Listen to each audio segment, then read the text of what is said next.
Good morning, Tracy. Welcome again with our new show,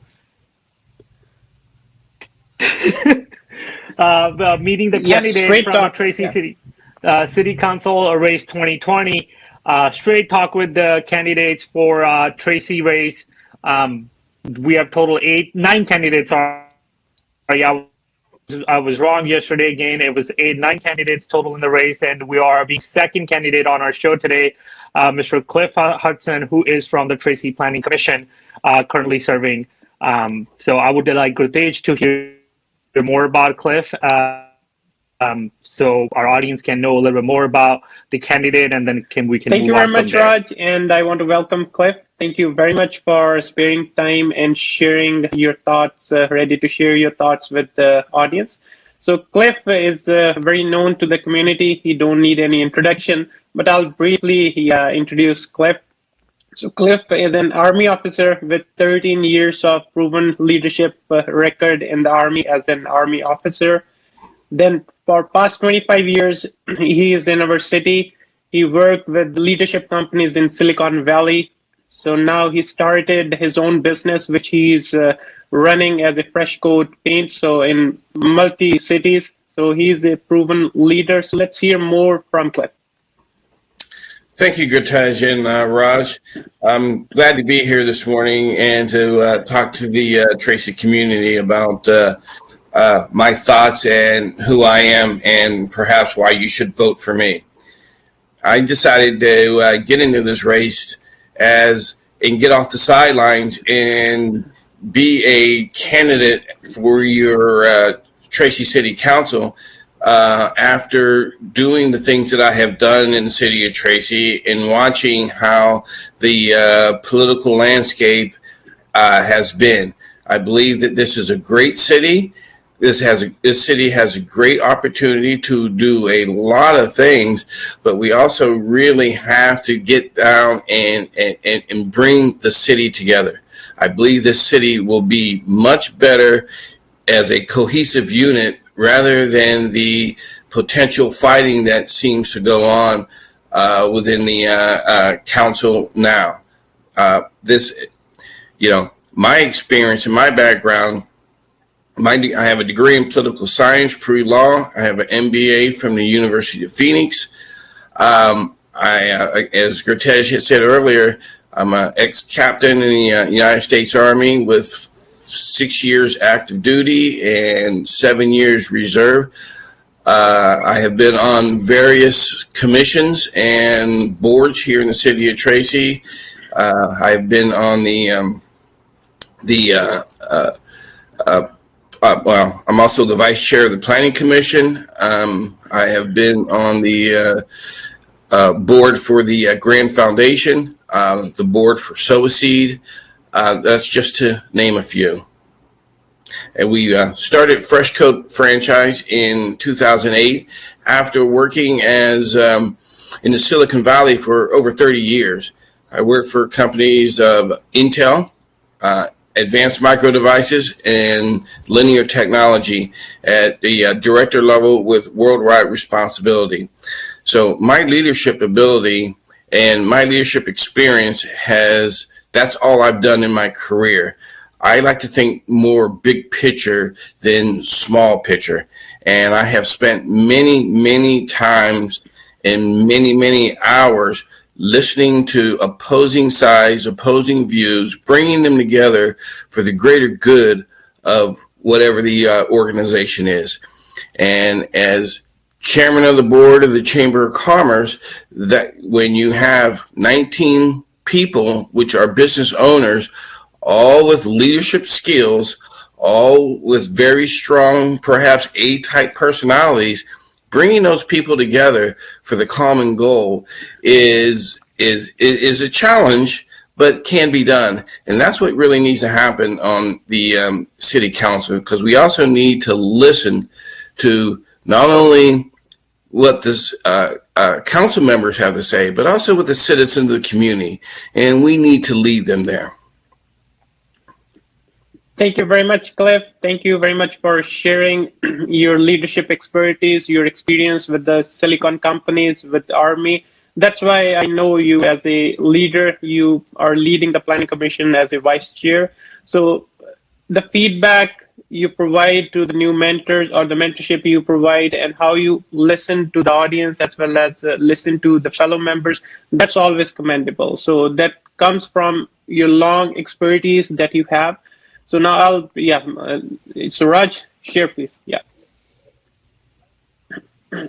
So no, that's wonderful to know about all the credentials that Cliff that you holding your army background and serving that. That's a very disciplined lifestyle that you've been through, and on top of that, you work in the very big corporations, leading the leadership role as a director level, and all those skill sets together, I think, are the basic fundamentals that any person running for a public office requires, and they should have them.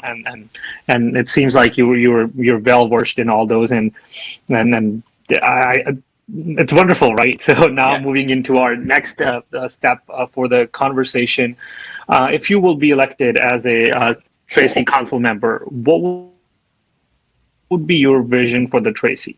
Like what kind of direction we would be seeing for Tracy that you will be focusing on?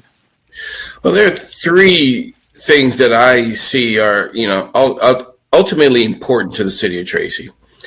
And the first thing is part of what I talked about earlier is the bringing the council together, providing leadership to direct us to focus on the business at hand. There's a lot of things, there's a lot of issues that are out there that the council members really need to be making sure they're focusing on those issues more so than the, I call them distractions. There are things such as, legacy fields that need to be dealt with. There are things that are, such as the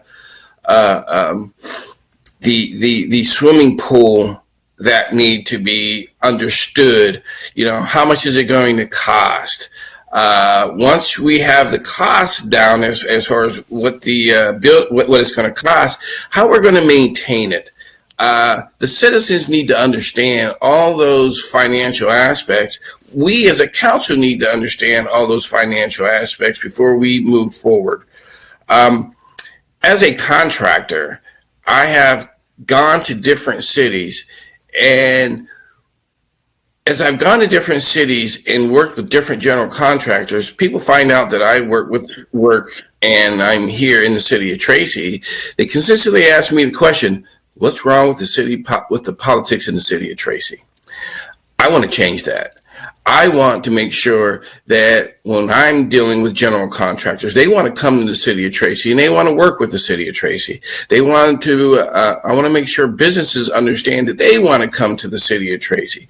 That Tracy is a welcoming community, that even though we may disagree, but we're not going to be disagreeable.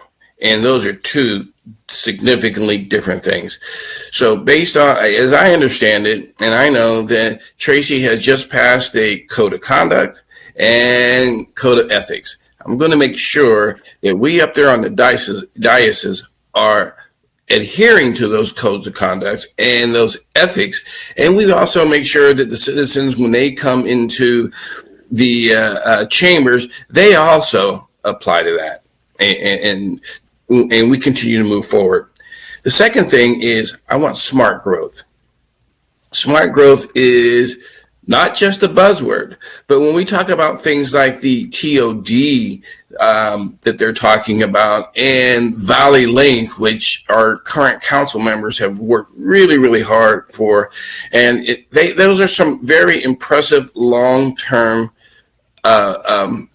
goals and projects. Those are the kind of things that when we talk about that we want growth in the city of Tracy, we want jobs in the city of Tracy, we have to get behind those things and realize those are long-term projects. Those projects aren't going to happen and be on board next week, next month, or next year. Those are going to be 3, 4, 5 year projects, and we want to make sure that people and things just aren't chipping away at them at one issue here and one issue there. We got to make sure that we are sitting back, looking at the overall goal, the overall goal of improving Tracy. Those are going to be some of the things that we're going to have when we want our children to come and our children to stay. They need to have opportunities of growth. They need to have opportunities of employment. And those are the type of projects that need to happen. And third is affordable housing. Affordable housing is not a bad word, okay? And we got to get away from, in my mind, not my neighborhood. You know, we don't want this, we don't want that. We need to sit down and get with, you know, city staff and really figure out how we would want to do this. Affordable housing, or the housing industry, or the housing shortage throughout the country, this is not just a Tracy problem. This is an American problem. And home ownership is the American dream. And we need to work on trying to provide that for the city of Tracy and understand what we need to grow. You know, there's a big gap, and it's called the middle housing. And those type of homes are the stepping stone for ultimate home ownership. It's the mid-level for working class families that are just starting out, where they can live in a nice, clean area as they are preparing for the next step of true home ownership.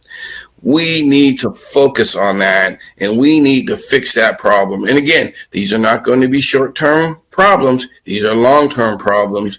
But these are the things when our children go to college, and when they want to come back, when we want them to come back because we need their brain trust, they need to know that they can come here in the city of Tracy and have affordable homes. They can have a nice house, or a nice house or a nice apartment, and it can be a stepping stone to where they want. You know, that just has to happen. And those are just the top three things that I definitely will be focusing my attention on. That's wonderful to hear, Cliff. Just to kind of get a little bit more clarification on the last piece that I think you brought a really great point, that we want the young generation that's out of the town studying and working, having a job, and they want to buy a house here. Do you think we need a little bit something more than that to keep them in our town, or just the affordable houses would be enough for them? Well, when we're talking about things like the TOD, and the TOD in the bow tie area, and it's going to bring homes, it's going to bring jobs, it's going to bring opportunity. Okay, so when we're talking about bringing our children back, and when we're starting to build those things, there should be opportunities for them to develop, and these should be higher paying jobs, not just your average, entry level jobs. If we do it right, if we think about in what we're trying to bring to that area. So you are correct in asking, no, housing is just one part of it.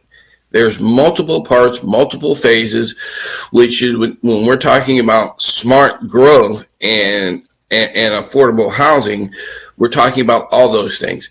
And if you understand, or at least follow the way where I was talking, they all feed on each other. Okay, the affordable housing, the smart growth, the getting council together where we are focused, and we're focused on the job at hand. We're not focused on whether or not we're trying to defend ourselves from outside attacks. That needs to stop. That is an issue that is going on in American politics, but we need to make sure that the city of Tracy, that goes away, and we are a harmonious community. I believe that. And I just want to add one more thing. When we first started and got into the, I would say, politics and started our business, started working with the Chamber of Commerce, we used to interact in the city of Tracy, and it was like wonderful. You know, all the people that we met were great. There was great interaction. There was great teamwork. Businesses were working together. In the last 4 to 6 years, that has changed in the city of Tracy. There's much more divisiveness. That needs to go away. We need to go back to our city that we all loved and we all talk about that this is the community where we want to be. And the amount of effort and time that we put into making this a harmonious city, that's where it needs to go. This stuff needs to go away. Thank you. No, very well said. Yeah. No, thank you very much, Cliff. So our audience, the city, they understand this. This is the core issue that we all are facing. This city has an open heart. The leadership has to show that open heart to everybody. Yeah, I still remember the first day I met you at the meeting. You only gave me one tip that is with me now, and it will be with me for the rest of my life too. Just come to the meetings with an open mind. We will have disagreements, we will have discussions, we will have debates, but when you are at the end of the meeting, just listen to everybody. Your opinions can change and should change on the basis of information that you are getting. Because I'll be reading something, you'll be reading something, but interpretation of that information can be different. Yes. A healthy discussion should be there, but there should not be any biases or pre-made opinions that would hinder our leadership from making a collective decision. And I would, that's another point that you mentioned. You were a general contractor, and now you want to come on the other side of the fence. So in my career, so I have seen, if you have seen the issues from the other end, when you come to the other side, the improvements are tremendous. And one can, with their leadership skills, with their positive attitude, they can make tremendous changes. And for the smart city, you were in the Silicon Valley for 30 years, with all the leadership role, all those companies. So I would just request you to please elaborate a little bit more on the smart city concept. So what that concept would be, how you see this city. Yeah, because this city, I was reading, so in 19th century, it was built on railroads. So it flourished. It is one of the best cities now. Also, when we go to the city hall, we see all those things. They are our building stones for the city. So, how your vision or what your thoughts are, how you will take the city to the smart city?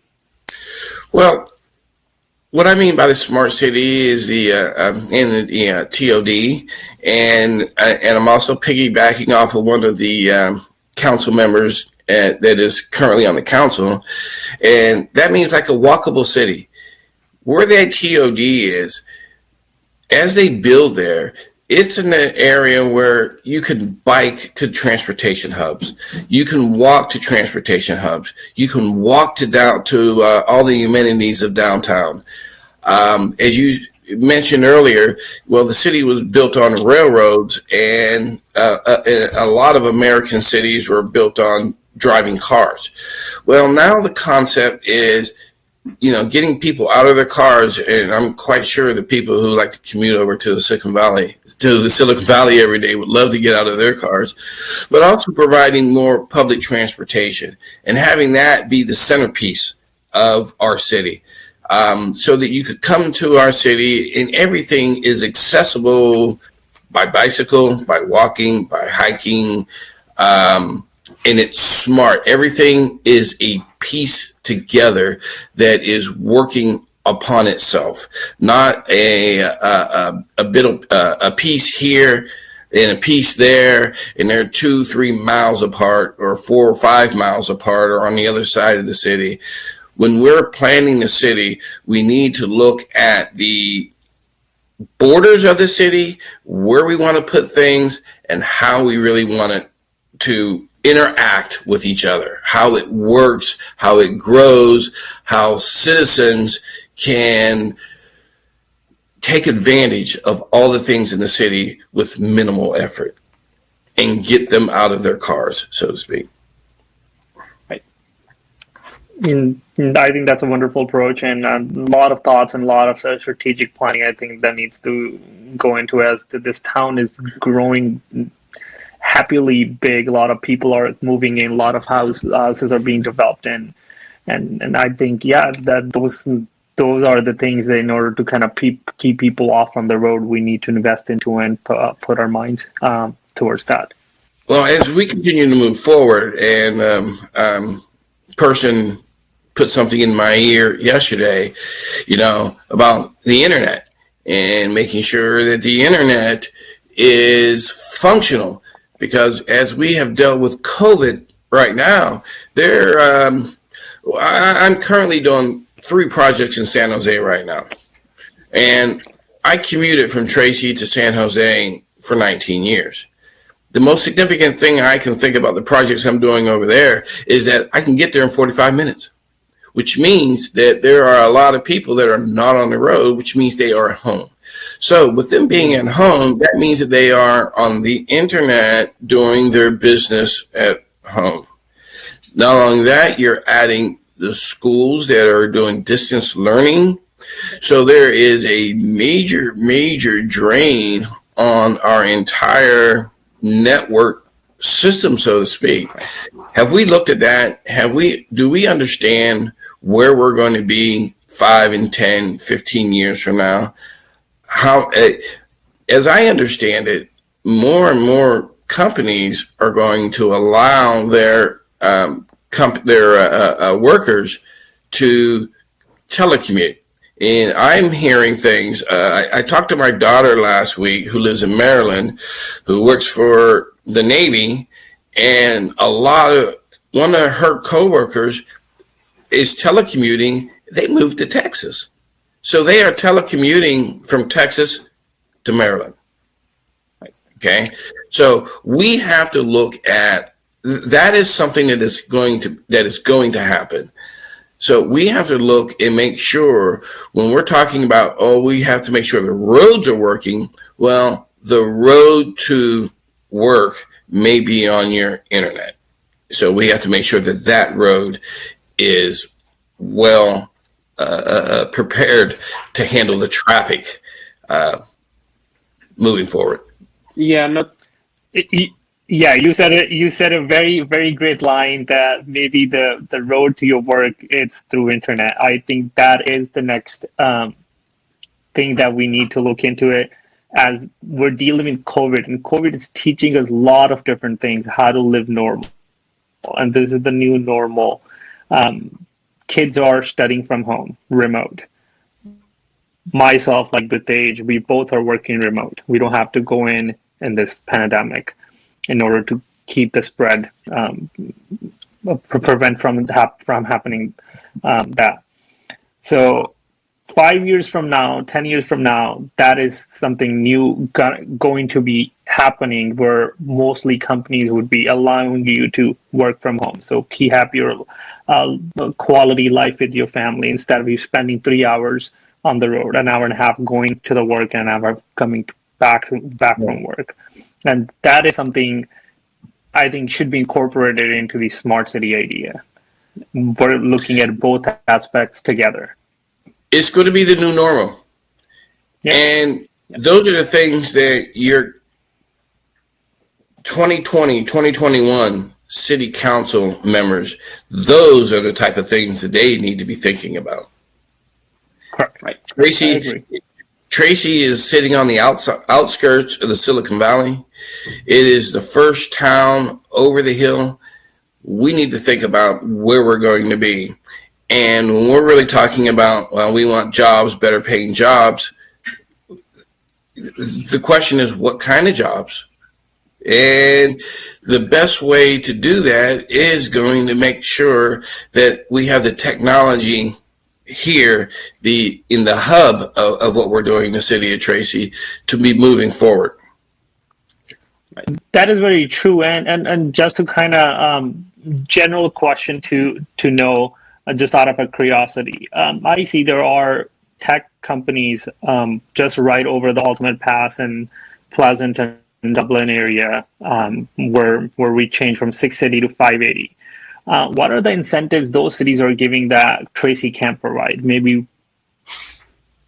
we need to look into that. We need to learn from them. How did they attract those companies to open up their offices there?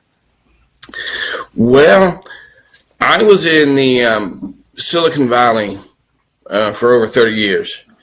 And I was there when, and again, I worked for Intel, AMD, and Linear Technology.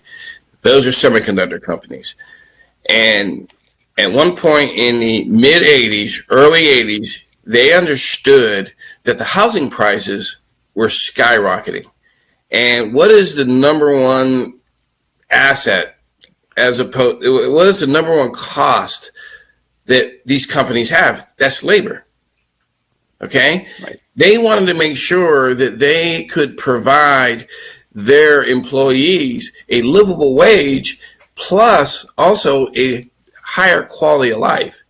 That's when they began to move to different cities or in different towns, to Austin, Texas, San Antonio, Texas, Burlington, Massachusetts, Colorado, because they could get lower housing prices. Mm-hmm. Mm-hmm. Which meant that they could lower the wages for some of their employees, but their employees, their costs, their quality of living did not decrease. Okay, that's one of the main reasons why. And I was part of the exodus from AMD going to Texas. Okay, that's exactly why they did it. It was a housing price issue, and that's why they did it. That's why Linear Technology built its next factory up in Camas, Washington, just outside of Portland, because housing prices were significantly different. Because what it takes to build the organization was a large amount of money, but they could, not pay their employees peanuts. I'm not saying that at all, but I'm saying that they could control their employee salaries, which gave them better planning options in the future. Yeah, no, with my experience with the Silicon Valley companies too, I second Cliff. Yeah, if you have a smart city or the city that has all the connectivities, employees or the workforce will move. If the workforce will move, companies will follow them. There's no other way companies, incentivizing companies, that is one part. But if they'll see, okay, that's the areas that Cliff mentioned, he saw the companies moving to different states. Companies always want to go to the places where their employees have a good standard of living, and that is not that expensive. They are happy. They get the good workforce. That's the key part. Yeah, you shared for your daughter. Yeah, the internet, that is the key part. So that's what even the defense companies, all the organizations, they're doing. Now the big aspect is the security. Yes. So security is the big aspect while we are working remotely. So that will need the bandwidth. Yes. These companies has to be approached, even AT&T, Verizon, or whichever are the service provider, they have to be approached. Yes, we are going into a different era. They always have their own thoughts. They always have their own incentives going to the bigger cities. But yeah, they have to be held accountable. If you are in our city, yeah, please provide additional resources. And you couple that with the downtown area and what we are potentially planning for the TOD, which you now have a vibrant downtown, which means you now have a more vibrant, younger community that is commuting from work, and they also have a place where they can go meet and greet and interact with other people of their age and their peers. And that was very, very important, and that was very important in the development, in the growing of the Silicon Valley years and years ago. Yes. Yep. Yeah, no, thank you very much, Cliff. So there, yeah, our audience is listening. There will be lots of questions, but the points that you were on as a contractor, you saw this, you were on multiple boards, you are an ex-army officer, so you have seen what's happening and what the key points, what our citizens as well as the city is facing. You want to bring a positive change. So for all those questions, follow-up questions, I would request our audience, they can feel free to message us on our website, yeah, or our page. We'll forward those questions to Cliff for more clarification, or you're more than welcome to reach out to Cliff or reach out to Cliff's own pages and ask questions and get clarified. So that's the main key. Make an informed decision. Don't go with a closed mind. Listen to all the candidates. That's the main role. That's what I learned from Cliff. The one thing he told me when he met him the first time. Yeah, always go with the open mind. With whatever information you have, listen to everybody, then make an informed decision. You can always reach me at hudsonfortracy@gmail.com, and I will respond back to you. We will add that your email address after we're done with the video on our page, so everybody would have that readily available for them to reach out to you. Thank you, Cliff, for your time, for your energy, and sharing your vision for Tracy. And we'll look forward to meet you in person sometime soon once this COVID is over. Yeah, absolutely. Thank you, gentlemen. Thank you, Raj. Thank you, Gatish. This has been a great opportunity, and I have seen other candidates, and this is great. This is great. You guys have thought outside the box, and I want to commend you on that. Thank you. Thank you very much, Cliff. Yeah, thank you much. Appreciate it. Have a good day. Good day. Bye.